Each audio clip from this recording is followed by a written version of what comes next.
Gracias, un saludo especial para todos. Ministra, gracias por acompañarnos, por estar acá con nosotros. También un saludo a su equipo de trabajo con el cual hemos interactuado ya estas semanas anteriores. Le agradezco su presencia, querido presidente del Consejo Directivo de la Asociación, José Ignacio Noguera, Jamir González, vicepresidente del Consejo Directivo. Queridas embajadoras Erika Thompson y Elena Storm, gracias por estar acá acompañándonos. Señor gobernador del departamento de Córdoba, igualmente un saludo para usted. Querido exministro Juan Fernando Cristo, también le transmito un saludo caluroso y especial. Queridos senadores que nos acompañan, representantes a la Cámara de los distintos municipios y departamentos mineros, señores y señoras alcaldes de más de 31 municipios también mineros que están hoy acá con nosotros, ministra, queridos funcionarios del gobierno con los que tenemos una interacción permanente diaria, también les agradezco estar acá, líderes sindicales, compañeros gremiales, miembros del Consejo Directivo y por supuesto todos ustedes que nos acompañan hoy. Les agradezco el esfuerzo de estar aquí en estos 2 días de trabajo y de reflexión sobre la industria minera. Déjenme, yo voy a tratar de explicar por qué creo hoy que la industria está enfrentándose, la industria minera, a una gran paradoja que nunca nos imaginamos estar enfrentando. Y eso tiene relación tal vez con la identificación de los grandes problemas que como humanidad en los últimos años hemos venido identificando, hemos venido generando como un sentimiento común, como un propósito común para irlos con el tiempo superándolos. Y esos por supuesto han venido en una historia larga de conversación pública, histórica, en particular con el primero de ellos, que es el calentamiento global. Ya después de muchos años, finalmente como humanidad estamos tal vez de acuerdo en que todos debemos modificar nuestros estilos de vida, los estilos de vida que llevamos en las ciudades, en las comunidades y demás, y eso ya es un sentimiento arraigado. Es decir, como humanidad hemos venido conversando y hemos ya identificado un problema en el cual tenemos que trabajar juntos. Igualmente hay otros, y un poco derivado de ese, el problema hoy más reciente en relación con la crisis energética. Hoy, a puertas de un invierno, muchos europeos están pensando cómo pagar las cuentas del gas, cómo pagar las cuentas de la luz que han crecido más del 80%, y los gobiernos incluso han tomado casi, uno diría, en el pasado, medidas desesperadas como la recomendación en el Reino Unido de calentar los hogares en este invierno, prendiendo las chimeneas, usando leña y por supuesto reactivar todo un aparato productivo energético hoy que antes estaba desactivado. Es decir, también como humanidad hemos venido identificando que las crisis energéticas tienen una profunda connotación social, una profunda connotación para los ingresos de muchas familias. E igualmente otro problema que hemos también a través de este diálogo ya venido identificando, en el cual debemos todos trabajar, y es asegurar las cadenas de suministro agrícola, de suministro de los alimentos, para poder así tener una sociedad más igualitaria, más justa y demás. Y cuando uno avanza en esos problemas, por supuesto siempre está el problema económico. Yo diría la necesidad de una estabilización fiscal. Sobre todo esto, incluso motivado después aún más de la pandemia, con unas tasas de endeudamiento, en particular de los países de América Latina mayores. En fin, hemos venido caminando una senda en la cual hemos identificado como humanidad problemas comunes, pero en los cuales además hemos venido identificando que entre todos tenemos que poner para solucionarlos. Porque si alguno de nosotros no trabaja por solucionarlos, no lo vamos a poder hacer de la manera correcta. Y eso, por supuesto, también lo hemos venido traduciendo a nuestras realidades. lo hemos venido traduciendo con nuestros matices, con nuestros tiempos, con nuestras prioridades a la realidad colombiana.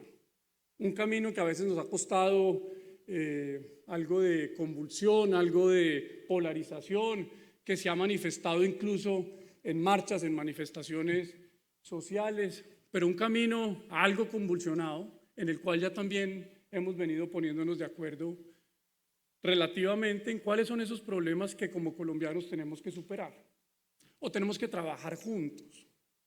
Cuando el mundo habla de cambio climático, nosotros hemos venido traduciendo esa conversación en la transición energética, hemos venido traduciendo eso y conversando sobre cómo hacemos un modelo de desarrollo más sostenible, cómo hacemos un sector empresarial más dinámico, pero a su vez que converse mejor con su entorno, con las comunidades y demás. Hemos venido traduciendo esos problemas e identificando también que conjuntamente tenemos que trabajar por superarlos. Igualmente eso se ha traducido internamente en políticas de cambio climático, en políticas públicas que se han implementado en el país, la carbono neutralidad a 2050, los efectos y la relación que eso tiene con la deforestación del país. La seguridad alimentaria la hemos traducido acá en soberanía alimentaria. Creo, ministra, que el presidente Petro ha venido de alguna forma leyendo, interpretando ese sentir de muchos colombianos y ha puesto, dijéramos, en las políticas públicas unas prioridades que de alguna forma interpretan de manera adecuada eso de los problemas que hemos venido hablando, discutiendo y que ahora ya tenemos de alguna forma identificados. Igualmente en materia de seguridad y estabilidad fiscal. Aquí hemos traducido esa conversación en ya un mediano acuerdo en relación con que tenemos que trabajar todos por combatir la inflación o, por ejemplo, de los efectos que tiene la volatilidad de la tasa de cambio en el aparato productivo local, en las pequeñas empresas y demás.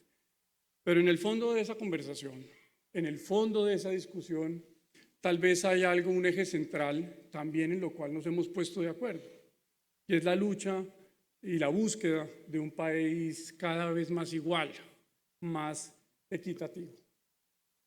Y la gran paradoja un poco en todo esto es que ninguno de nosotros, de los que estaba aquí sentados, antes se hubiera imaginado que la minería tiene un aporte fundamental, estructural, para solucionar esos problemas que como humanidad hemos identificado y que como colombianos hoy medianamente nos hemos puesto de acuerdo en caminar por esa ruta para solucionarlos.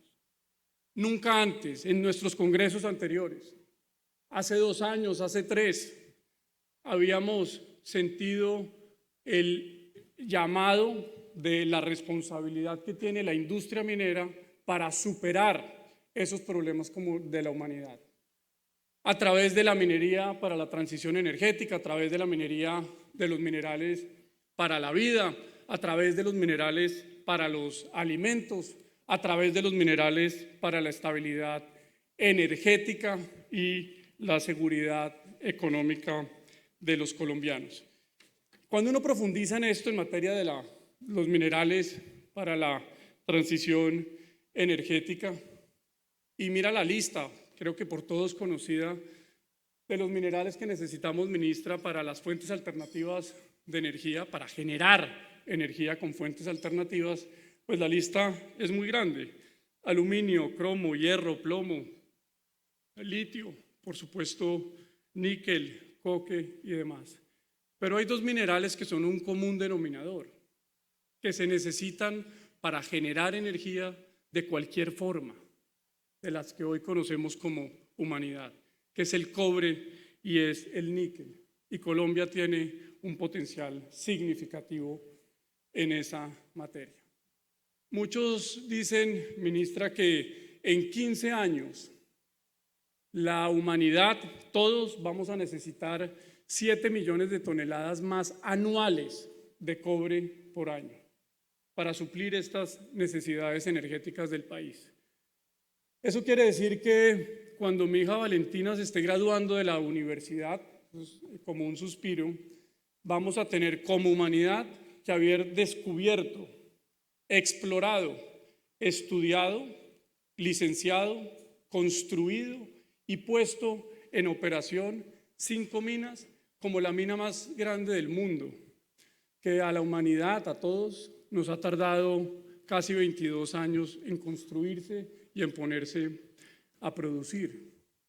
O vamos a necesitar 10 minas como la segunda mina más grande del mundo. Y esto aquí viene algo en lo cual yo he insistido, y es que los tiempos en la minería no son tiempos lineales.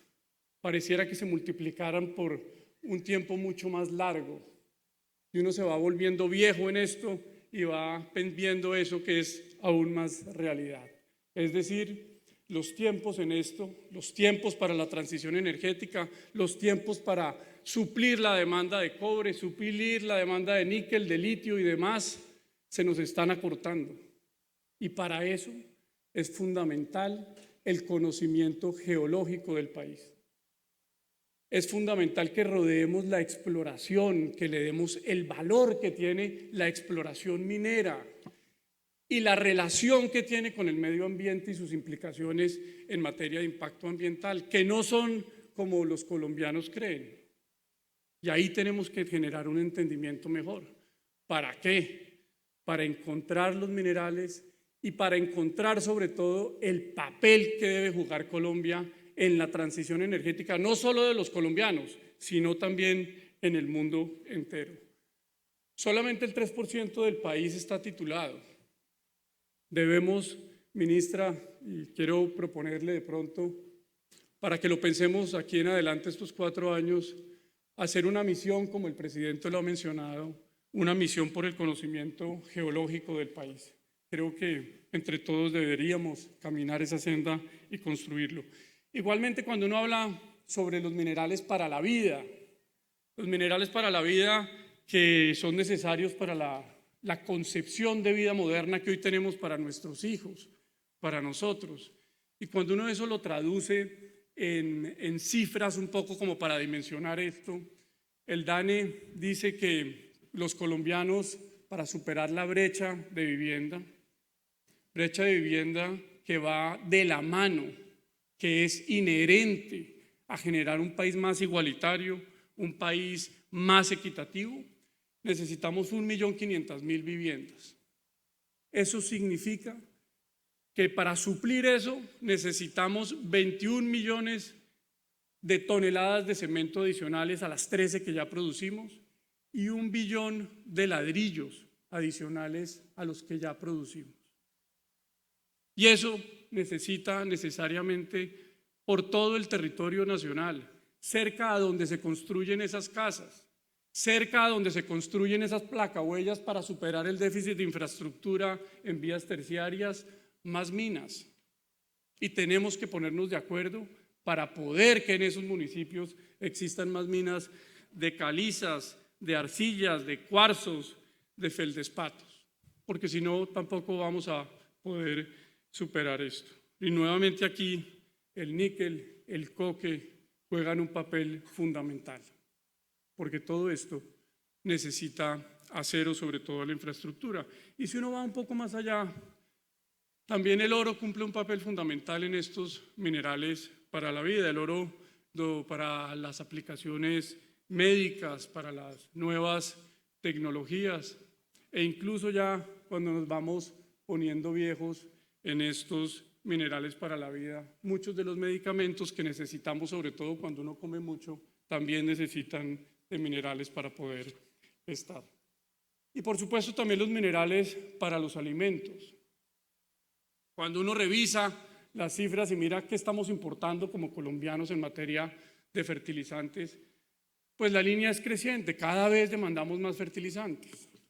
Y cuando uno eso lo compara con los precios de los fertilizantes en el mundo, pues ahí empieza a encontrar las dependencias que existen para estas estabilidades alimentarias que necesitamos. Déjenme ver, yo les doy unas cifras si me acuerdo. La roca fosfórica, que es fundamental para hacer fertilizantes y también para hacer enmiendas de los suelos, como los suelos de los llanos orientales necesitan. El mundo debe tener unas 71.000 millones de toneladas de reservas probadas. De esas, Colombia, sin haberlas probado, para eso se necesita la exploración, debe tener cerca del 2%. De esas 71.000 toneladas, el 70% lo tiene Marruecos, es decir, Europa. Para la seguridad de sus fertilizantes depende de un país que nunca han visto como del todo cercano. Y nosotros como colombianos tenemos la posibilidad, la oportunidad de desarrollar una economía y unos minerales para suplir esa necesidad y, como lo ha dicho ministra el presidente Petro, en los próximos años esa misión por la seguridad alimentaria de los colombianos. Y por supuesto también los minerales para la estabilidad energética, pero sobre todo los minerales para la estabilidad económica, la seguridad fiscal de nuestros municipios, de nuestras comunidades. Las minas de carbón, de coque, de cobre, de níquel, de esmeraldas, de hierro, de sal, de materiales de construcción y por supuesto todos los servicios asociados a la minería contribuyen de manera muy importante a la seguridad de los colombianos y a la estabilidad de muchas comunidades en las regiones en donde estamos. Es decir, quiero resaltar acá esta mañana la profunda dimensión social que tiene la industria minera y la dimensión social que tiene la industria minera en el país. Una dimensión social que se ve reflejada en los empleos locales, una dimensión social que se ve reflejada en el impulso y en el dinamismo económico que la industria minera pone en esas regiones que hoy lo necesitan, una dimensión social que se da a través también del aparato productivo, del soporte productivo a muchas pequeñas empresas en lo local. Y esto, por supuesto, además de las contribuciones en materia social, 184.000 millones de pesos en el año 2021, 335.000 millones de pesos en contribuciones ambientales ese mismo año y 158.000 millones de pesos en contribuciones en seguridad y salud en el trabajo. Y esa cifra, que entre otras no me gusta repetirla, básicamente tiene otra dimensión social profunda, y es que eso y el trabajo de todos en las regiones ha hecho que en los municipios mineros los indicadores en promedio de necesidades básicas insatisfechas bajen a la mitad desde las últimas mediciones. Y esto también tiene una profunda conversación, ministra, que seguro tendremos la oportunidad de profundizar en ella, y es en relación con el papel que cumple el carbón y la transición energética. Una conversación que implica generar equilibrios entre esas contribuciones de gases de efecto invernadero que produce Colombia, el 0.4% del total de las emisiones del mundo, y necesita que generemos equilibrios entre eso y, por supuesto, la profunda dimensión social que tiene la minería en el país, sobre todo en los municipios del norte. Y hoy el gobernador lo sabe, Córdoba es un gran y va a venir a ser un gran jugador en todo esto. Entonces esa es nuestra gran paradoja. Hoy el mundo tiene unos grandes problemas, nosotros hemos venido identificándolos y nunca pensamos que nuestra industria tiene un papel estructural que jugar en esa solución de esos problemas. Pero no puede ser una minería a toda costa, no puede ser una minería de cualquier forma, no puede ser una minería que se haga a la ligera, porque la minería que se hace a todo costo cobra vidas, daña el ambiente, contamina, deforesta, pero también no paga impuestos y no paga las contribuciones necesarias a los empleados que es. Y aquí esta industria tiene un compromiso también realmente fuerte con la formalización de los entornos mineros. Gran parte de las compañías productoras de oro y de minerales metálicos soportan su producción formalizando el entorno, generando mejores procesos productivos en pequeñas unidades mineras. Y eso es un compromiso firme que de verdad queremos hacia adelante, ministra, seguir haciéndolo, y usted tiene un conocimiento importante en eso. Es una minería que desde la asociación, las compañías hemos venido haciendo con un firme propósito de hacer esta industria mejor, de hacerlo todos los días mejor, y por eso hemos venido nosotros implementando los estándares de la minería sostenible colombiana.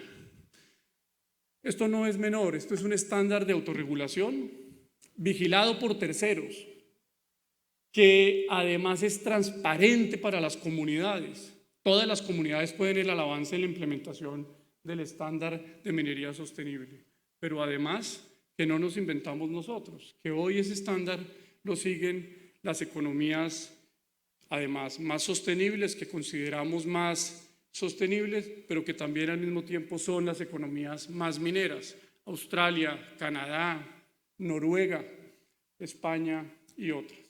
Y nosotros tenemos un compromiso firme en hacer nuestra industria, en desarrollar nuestra industria, en solucionar esos problemas, pero hacerlo, por supuesto, con los más altos estándares. Igualmente, una industria con un compromiso claro en relación con el cambio climático. Hoy por la tarde estará con nosotros el equipo de la Universidad de Anne y Brigitte Batiste para hablar sobre esto, sobre cómo, y vamos a firmar un documento en relación con los compromisos de cambio climático que la asociación va a promover dentro de la industria minera colombiana. Y también, por supuesto, un compromiso firme, ministra, en relación con la industrialización del país. Queremos contribuir con ese propósito del presidente Petro, con ese propósito del ministro de Comercio. Nosotros como compañías, las compañías tienen un gran conocimiento técnico, un gran conocimiento profesional, un profundo conocimiento de lo local, del territorio. Y ahí queremos poner toda nuestra capacidad para sumarnos a ese propósito y generar un entorno de innovación, de industrialización de las pequeñas, de las medianas empresas en los territorios mineros. Y por supuesto apalancado con un sector que le compra al país de manera importante. El año pasado esas sumas llegaron a los 13.1 billones de pesos y de esos 13 billones de pesos esta industria le compró al país 9.8 billones de pesos. Un 75% de la reforma tributaria anterior, y eso encadenándose con el comercio, con la construcción, con los servicios, con la industria, con el transporte. Ahí, ministra, queremos trabajar de la mano del gobierno para avanzar en eso. Perdóneme, yo hago un paréntesis en esta descripción de la paradoja para hablar un momento de la reforma tributaria. La reforma tributaria en su concepción, en su exposición de motivos, tiene un eje central en el cual justifica, apalanca la imposición de los nuevos tributos a la industria minera.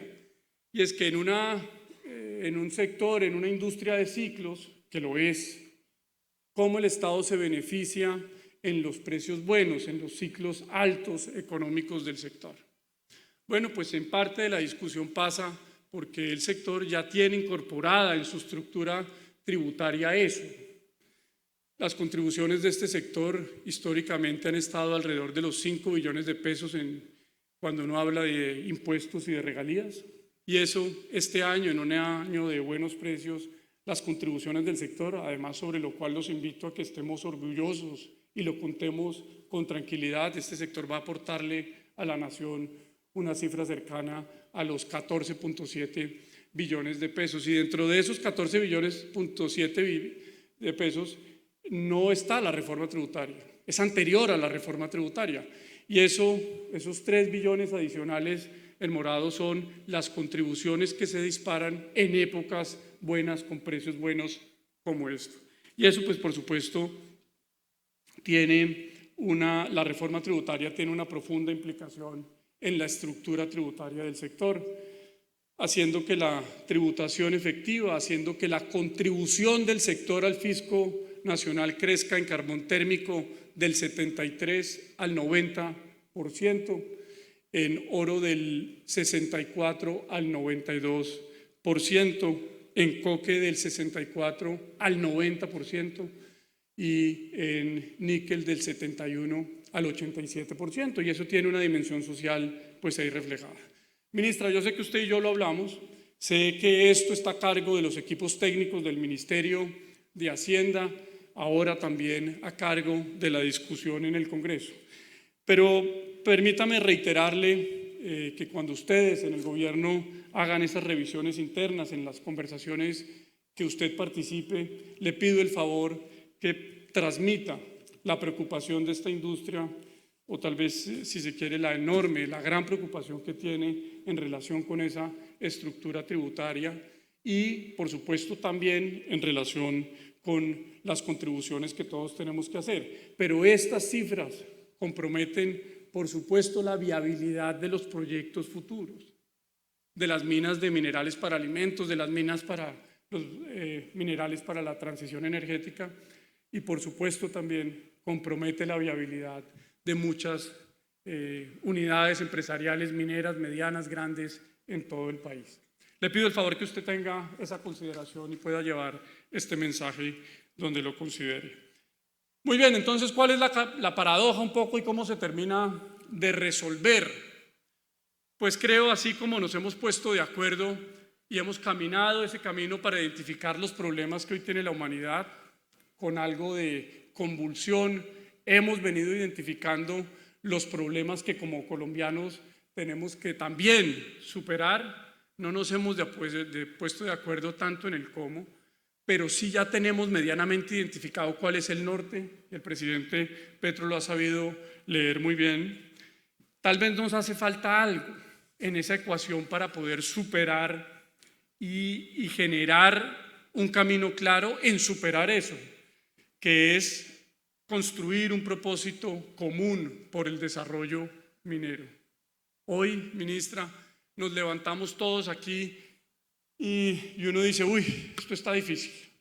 Entonces creo que a través del diálogo, a través de la construcción de ese diálogo, también podemos juntos construir un propósito común en las comunidades, un propósito común en donde debe participar el Estado para así poder tener esos minerales que necesitamos. Ya el mundo ha venido también caminando en esa senda, en la construcción de ese propósito común. Debemos, así como capturamos lo otro, en ese sentido y igualmente debemos trabajar. En fin, termino diciéndoles que aquí está esta industria para contribuir con el firme propósito de hacerlo bien, de levantarnos todas las mañanas a hacerlo mejor, a la solución de esos problemas que hoy tenemos como humanidad y por supuesto que hemos identificado como colombianos. Les agradezco mucho estar acá, les deseo 2 días de buenas reflexiones en torno a la minería colombiana.